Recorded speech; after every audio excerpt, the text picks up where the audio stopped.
Dəyərli şagirdlər, 15 mart 11-lərin buraxılışı oldu ikinci zona. Baxaq görək necə suallar düşüb və dəyərləndirək. Onu da qeyd edeyim ki, blok imtahanları üçün hazırlaşanlar qeydiyyat davam edir. Buyurub qeydiyyatdan keçə bilərsiniz. Baxaq birinci suala. Birinci sual çox sadə görsənir və həqiqətən də elədir. Burada müxtəsər vurma düsturuna görə siz bunu açsaz 5A açıq 4, 5A üstəgəl 4 və ixtisardan sonra 5A açıq 4 ifadəsi qalacaq. Yəni bu şagird kimdirsə düz yazıb D variantı. İkinci suala baxaq. Burada da funksiyadır, çox sadə həqiqətən. F3-ü soruşmaq x-in yerinə 3-ü qoymaq demək idi. Yəni 2 vur 3 üstəgəl 3 böl 9 üstəgəl 2. Buradan 9 və 11. Y variantı doğru yazıb kimdirsə. 63-cü çalışmaya baxaq. Trapesiyanın dir sahəsini tapın. Çox sadə sualdır. Bu da həqiqətən oturacaqlarımız 2 və 4. Bilirik ki, sahəni tapanda oturacaqların cəminin yarısını hündürlüyə vuracaqsınız. O da eləyir 36 Y variantı. Hələ ki, çox sadə. 64 çoxluqları verilmişdir və A fərq beyni istəyir. Çox sadə sualdır. A fərq beyni deyəndə ortaqları atırıq. 2-ni atırıq, 4-ü atırıq, sonra 6-nı atırıq. Nə qalır? 1, 3, 5, bəli. D variantı 65-ə baxırıq. Çoxadlisini vuruqlarına ayırın. Buradan həm 12-ni, həm də A-nı ortaq vuruq çıxartsaz A açıq 2 qalır. 12A açıq 2 C variantı. Yəni bir neçə saniyə ərzində hətta bunlar yazılar. Birinci zonaya nisbətən biraz elə bil hələ ki asant gedir. Baxaq. P 4-ə 4. P bilirsiniz ki 4-ə 4 o nə deməkdir? Permutasiya 4 faktorial deməkdir bu. Bu isə 3-ə 3 demək ki 3 faktorial. 4 faktorial 24 eləyir. 3 faktorial 6 eləyir. Cavabımız 30. 67-ci çalışma. Kosinus 271 və tangens mənfi 187 ədədlərinin işarələrini müəyyən edin. 271 dərəcə 4-cü rübün bucağıdır və 4-cü rübün bucağında kosinus müsbət qiyməti alır. Bu isə mənfi tangens 187 deməkdir. 187 dərəcə 3-cü rüb olduğuna görə tangens müsbətdir, amma ümumilikdə qarşıdakı mənfiyə görə mənfi etmiş olacaq. Deməli, A böyükdür 0, B kiçikdir 0 burada olacaqdı A variantı, dəyərli şagirdlər. 68-ci çalışma 16 üstü 0 tam %36 və 16 üstü 0 tam %14. Biz bilirik ki, əsaslar eyni olduqda qüvvətlər toplanır və bu eləyir 0 tam deməli 10-da 5. Bəs bu nə deməkdir? 16 üstü 2-də 1, yəni eləyir 4 D variantı. 69 düzbucaqlının diaqonallarının belə sual olar, vay. Düzbucaqlının diaqonallarının sayını tap. B variantıdır. Əlbəttə ki 2 dənə. Belə bir sual mı olar? Növbəti ikinci sualda BA-nın alt çoxluğudur. Deməli, biz bunu necə çəkirik, dəyərli şagirdlər? B burada, A burada və NA 9-dur, NB 4-dür. A çoxluğundan təsadüfən seçilmiş 2 elementin A fərq B çoxluğuna daxil olması hadisəsinin ehtimalını tap. Əvvəla N A fərq B-ni tapsaq, bu 5 elementdən ibarətdir və ehtimalın hesablanması bilirsiniz ki, mümkün hallar və əlverişli hallardan ibarətdir. Mümkün hal odur ki, A çoxluğundan 2 element seçilib. A çoxluğun elementlərinin sayı 9-dur, yəni seçim və bilirsiniz kombinzondur. Kombinzon 9-a 2-ni hesablayacaqdınız. Bu 36 deməkdir. Yəni mümkün hallarımız 36 idi, dəyərli şagirdlər. Amma sonra deyir ki, həmin o 2 element bu 5-in içindən seçilsin. Deməli, biz əlavə kombinzon 5-ə 2-ni hesablamalıyıq.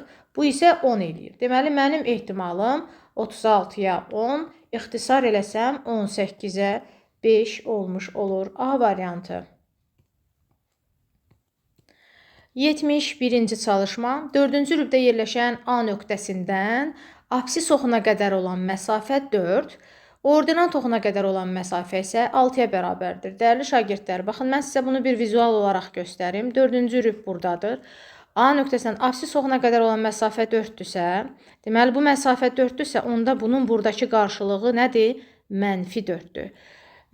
Ordinat oxuna qədər olan məsafə, bu məsafə isə 6-dırsa, onda bunun buradakı qarşılığı 6-dır. A nöqtəsinin koordinatlarını tapın, 6-nın -4-ə C variantı.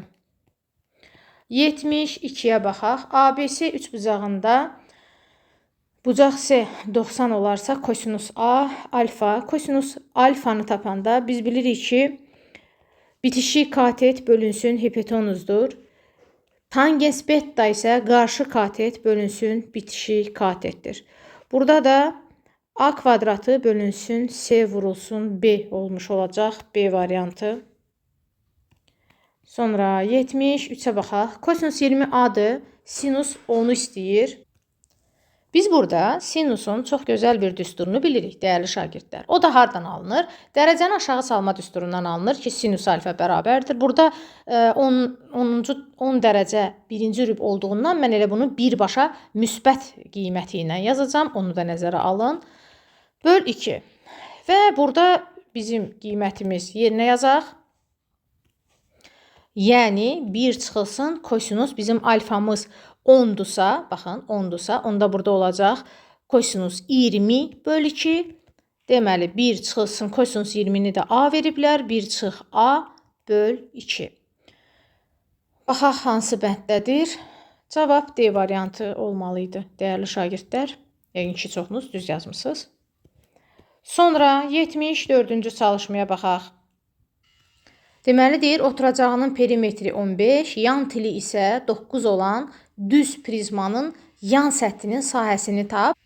Biz yan səthin sahəsi üçün, dəyərli şagirdlər, hansı düsturumuzu bilirdik? P oturacaq, vurulsun H düsturunu bilirdik. Və oturacağımızın perimetrini veriblər 15. Düz prizmada bilirik ki, yan til elə hündürlük rolunu oynayır və cavabımız olacaq 135. Bu deməli kodlaşdırma sualıdır. Cavab 135. 75-ci çalışma. Bu cür çalışmalarda dəyərli şagirdlər bilirsiniz ki, tunelin uzunluğu ilə qatarın uzunluğu həmişə toplanılır. O yüzden ümumi yolumuz necə olacaq? Deməli qatarın uzunluğu üstə gəl bu birinci tunelin uzunluğu, sonra ikinci tunelin uzunluğu və aradakı bu məsafə. Və aradakı məsafəni diqqət eləyin ki, kilometrlə verilib. Biz bunu əlbəttə ki, birinci metrə çevirməliydik. Eləyir 16.000 metr. 16.000 metr bunun yoludur. Bir sözlə 16 kilometrdə. Yəni 16 kilometr. İndi qatarın da sürəti 64 kilometr böl saatdırsa, bizə deyir ki, zamanı istəyir bir sözlə. Zamanı tapanda da bu məsafəni sürətə bölməliyik. Sürətimiz də kilometr saatla verildiğine görə biz rahatlıqla 16 böl 64 yaza bilərik. Bu deyir 4'də 1 saat. 4'də 1 saat isə nə deməkdir? 15 dəqiqə deməkdir. 76-cı sual. 76-cı sualda dəyərli şagirdlər, birinci növbədə bax bu hissəni köçürdürük. Çıxılsın 3 loqaritma 2 əsasdan x üstə gəl 4 və 2 üzəri 3, 2 üstü 3 yazırıq. Eləyir 8. Biraz daha sadələşdirək. Loqaritma 2 əsasdan x-in kvadratı çıx 3 loqaritma 2 əsasdan x və çıxılsın 4. Bunu keçirtdim. Bərabərdir 0. Buradan loqaritma 1, birinci kökümüz deməli olacaq 4. İkinci kökümüz isə bu 2 əsasdandır. İkinci kökümüz isə dəyərli şagirdlər olacaq -1. Onda buradan kökümüz 2 üstü 4 16. Buradan isə kökümüz 2 üstü -1 eləyir 2'də 1. Və bizə bunların hasilini istəyir. Cavabımız 8. Davam eləyək. Neçənci suala gəlmişik? 77-ci suala gəlmişik. Hələ ki çox sadə gedir. Yəni mən burada bir şey görmürəm hələ ki. Bərabərsizliyin tam həllərinin cəmini istəyir bizdən və bizim yenə də burada bunu sıfıra çevirən birinci köklərimizə baxsaq, biri 7, biri -1'dir və intervallar üsulu ilə həll eləsək, -1, 7. Bilirsiniz ki, burada müsbət, mənfi və müsbət işarə qeyd olunacaq və bizdən kiçikdir 0 aralığı istədiyinə görə bizim burada hansı ədədlərimiz var? 0, 1, 2, 3, 4, 5 və 6 var. Və bunların bizdən cəmini istəyir. Deməli 3, 3, 6, 10, 15 və cavabımız eləyəcək 21. 78-ci sualdan eləyək.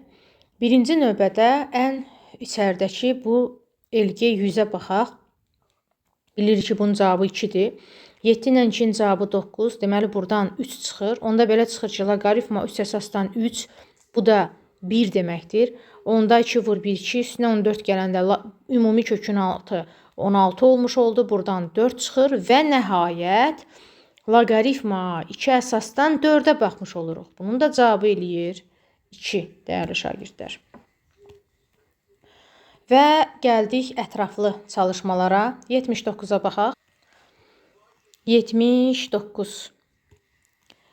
Fırlanma cisimlərini bilən şagird bilməlidir ki, konus düzbucaqlı üçbucağın öz katet ətrafında fırlanmasından yaranır və hansı katet ətrafında fırlanırsa, o onun hündürlüyü olur, dəyərli şagirdlər. Bu da deyir ki, böyük katet ətrafında fırlanmışam. Deməli, mənim konusum hündürlüyü nədir? 8-dir.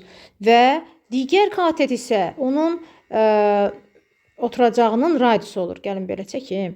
Oturacağının radiusu olur, dəyərli şagirdlər. Buradan biz asanlıqla konusun doğranını tapa bilərik ki, bu eləyir 10 və deyir yan səthinin sahəsini tap. Yan səthinin sahəsi üçün düstur bilirik ki, pi r l-dir. Yəni, pi vurulsun 6 və vurulsun elimiz də oldu 10, oldu nə? 60 pi. Davam edək, bu hissəni silək, digər üçün yer açılsın. Samir hər birinin satış qiyməti 250 manat olan su filtrlərinin satıldığı mağazada işləyir. Onun sabit əmək haqqı 1000 manatdır. Bundan əlavə, satdığı hər filtrin satış qiymətinin 4% qədər bonus alır. Yanvar ayında onun əmək haqqı 1400 manat, fevral ayında isə 1560 manat oldu. O fevral ayında, yanvar ayındakindən neçə ədəd çox filtr satılmışdır. Hətta mən sizə deyim, dəyərli şagirdlər, yəni sözün doğrusunu desək, bu hal-hazırda mənim 5-ci siniflərə dərs dediyim, sinifdə işlədiyimiz məsələ tipləridir. Yəni, həqiqətə qalsa, bax, 5-ci sinifdə biz bu tipli məsələlər işləyirik. Yəni, çətindir deyibən, biraz haqsızlıq etməyək. Gəlin əvvəlcə, deməli, birinci hansı aydan danışıb? Yanvar. Gəlin əvvəlcə yanvar ayı üçün baxaq. Yanvar, bu hansıdır? 80-ci çalışmadır. Əvvəla, belə deyək, hər satış üçün 4% qədər bonus alır. O deməkdir ki, 250-nin 4%-ni tapacağıq. Yəni, 0,4-ünü tapacağıq, dəyərli şagirdlər. Bu da eləyir 10 manat. Yəni, hər satış üçün bu adam 10 manat bonus alır. İndi yanvar ayı üçün 1000 manat bu heç, sabit əmək haqqıdır. Və yanvar ayı üçün nə qədər satdığını bilmirik. X qədər satsa, onda 10x qədər bu bonus almış olacaq. Ümumi maaşı da olub 1400. İndi buradan da biz x-ımızı tapırıq ki, bu 40 ədəd yanvar ayında 40 ədəd məhsul satıb. İndi gəlirik fevral ayına. Fevralda da əmək haqqısı 1560 olub. Yenə də sabit əmək haqqı 1000-dir, amma fevral ayında nə qədər satıb bilmirik. Bunu y-la işarə edək. Bu isə 1560 olub, dəyərli şagirdlər. Buradan da y-ımızı tapırıq ki, 56 ədəd bu məhsul satıb. İndi deyir ki, fevral ayında, yanvar ayında neçə ədəd çox filtr satmışdır. Əlbəttə ki, 56-dan 40 çıxacaqdır, bərabərdir 16. Yəni, sadə çalışmadır. Keçək 81-ə. 81-də deyir, printer bir səhifə rəngli kağızı 50 saniyəyə, bir səhifə ağ-qara kağızı isə 30 saniyəyə çap edir. Yarım saat müddətində fasiləsiz işləyən printerdə 40 səhifə çap edilmişdirsə, bunlardan neçəsi rənglidir. Əvvəla biz yarım saat dediyinə görə, yəni 30 dəqiqə işləyibsə, bunu saniyə cəhətindən baxsaq, 30 vur 60 eləyir 1800 saniyə bu işləyib. Ümumi səhifə sayı da 40-dır. İndi gəlin, rəngli səhifələrin sayına x deyək, ağ-qaralara isə tutaq ki, y deyək. Onda bizim birinci tənliyimiz x plus y 40 olurmu? Səhifə sayı, bəli.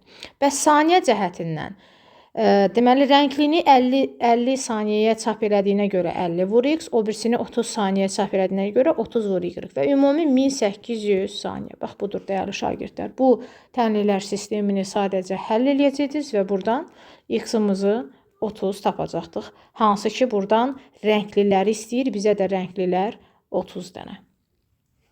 Bu da çox rahat bir tənliklər sistemi ilə qurulan məsələ tipidir. Gedək 82-yə baxırıq. Kökdə 5-ə əvvəla yazaq şəklin üzərinə. AC 1-dir. Buranı da 1 yazaq. Çevrənin radiusunu tapdıyır. Burada bir görürsünüz ki, toxunan var, bir də kəsən var. Toxunan və kəsənin xassəsini tətbiq eləsək, kök altında 5-in kvadratı bərabərdir 1 vurulsun ümumi AD parçası. Əlbəttə ki, buradan AD-ni 5 tapmış oluruq. AD 5-dirsə, AC 1-dirsə, onda CD-miz olur nə? 4. Və burada, dəyərli şagirdlər, biz bilirik ki, radius vətərə, daha doğrusu radius toxunana perpendikulyardır, amma vətərə perpendikulyar çəkəndə onu yarı bölür.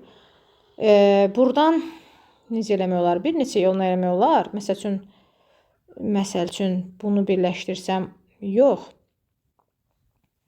Bax, bu radius, dəyərli şagirdlər, elə bu üzbə-üzünə bərabərdir də. Düzdürmü? Üzbə-üzünə bərabərdir. Və biz də bayaq dedik ki, radius vətəri yarı bölür. Bax, bura bölündü 2.